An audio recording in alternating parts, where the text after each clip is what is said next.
ભારત માતા કી જય, ગૌ માતા કી જય. સમસ્ત હિન્દુ સમાજને અને વિશેષ સમસ્ત માલધારી સમાજને ખાસ જણાવવાનું કે ગાય આપણી માતા છે અને ગાય માતાને રાષ્ટ્રીય દરજ્જો મળે એના માટે આવતી 7 તારીખે 7/5 ગુજરાતના દરેક તાલુકા મથકે, દરેક જિલ્લા મથકે સહીઓ સાથેનું આવેદનપત્ર આપવાનું છે. તેમાં મોટી સંખ્યામાં હિન્દુ સમાજ, માલધારી સમાજ જોડાય એવી એક નમ્ર અપીલ છે.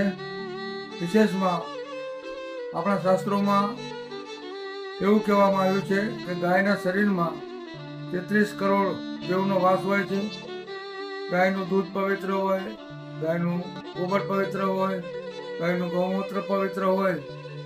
એ ગાય માતા સુરક્ષિત રહે, એની હત્યા ન થાય એના માટે ભારત સરકાર ગાય માતાને રાષ્ટ્રીય દરજ્જો આપે એવી સમસ્ત ભરવા સમાજ વતી ભારત સરકારને, ગુજરાત સરકારને અપીલ કરું છું. અને સમસ્ત હિન્દુ સમાજ, સમસ્ત માલધારી સમાજ આ અભિયાનમાં ખૂબ મોટી સંખ્યામાં જોડાય એવી એક નમ્ર અપીલ છે. જય ગૌ માતા. માલધારી સમાજ અને અન્ય સમાજ, હિન્દુ સમાજને ખાસ જણાવવાનું કે આપણી ગાય માતા રાષ્ટ્ર બને, ગૌ હત્યા બંધ થાય અને ગૌ માતાની કાયમ માટે આપણે વર્ષો યુગોથી ઋષિ મહાત્માઓ ખૂબ એનું તપ કરતા આવ્યા છે, એની સેવા કરતા આવ્યા છે. તો સમસ્ત ભારતભરના જનતાજનોને જણાવવાનું કે 7 તારીખે 7/5/2026 ગુજરાત રાજ્યના જિલ્લે જિલ્લે અને તાલુકે તાલુકે આયોજન પત્રો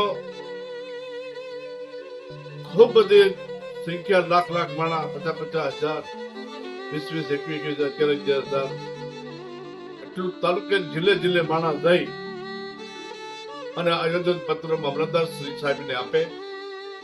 દરેક ગુજરાત રાજ્યના તાલુકા અને જિલ્લામાં જે મામલતદારો હોય તેને બધાને આ આયોજન પત્ર આપે. આયોજન પત્ર એટલે કે ગૌ માતાને બસાવો, તનકરા બંધ થાય અને ગૌ માતાને કોઈ પણ પદ આપે સરકાર, એનું પાલન થાય, નુકસાન થાય એવી અમારી સમસ્ત ભારત ભરના સાધુ સંતો, મહંતો, મહામંડલેશ્વરો, ગુરુ શુક્રાચાર્યો અને જનતા જન ગુજરાત રાજ્યના તમામ હિન્દુ અને તમામ સમાજના પરિસરો, આગેવાનો આ વાત જિલ્લે ને તાલુકે ગામમાં જેટલી વસ્તી રહેતી હોય એના ફોર્મ છે એ ઝેરોક્ષ કરાવીને એમાં સહી કરવાની, પોતાનું નામ, પોતાનો ફોન નંબર અને અમને અમારી આગળની માંગ છે એ સંપૂર્ણ પૂરી કરે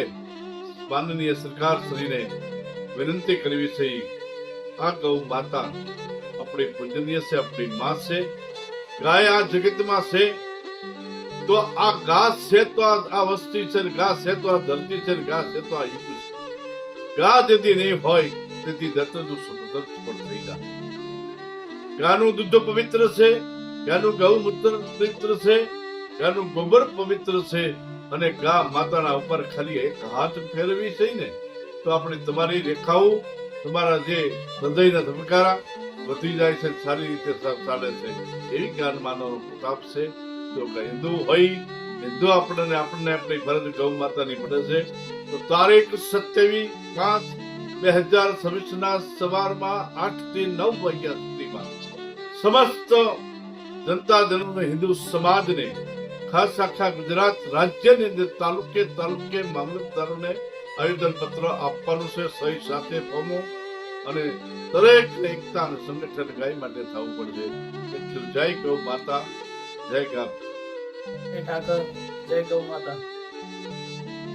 ભારત વર્ષમાં ગાય માતા પર પહેલા આપણે મનુષ્ય માત્ર આધારિત, જ્યારે એના દૂધથી લઈને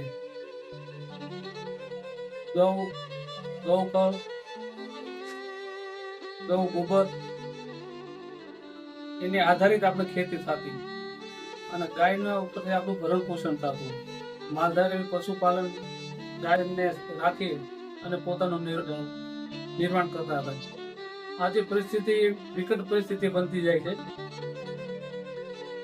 ગાયનો સિટીમાં રહેવા માટે જગ્યા પણ નથી અને આપણે બધા વાતો કરતા હોય ગાય બચાવો દેશ બચાવો, પણ ગાય ક્યારે બચશે? જ્યારે આપણું રાષ્ટ્રીય પક્ષી મોર છે, રાષ્ટ્રીય પ્રાણી આપણે વાઘ છે, એમ આપણે રાષ્ટ્રીય ગાય માતા જાહેર થાય તો એનો બચાવ થાય.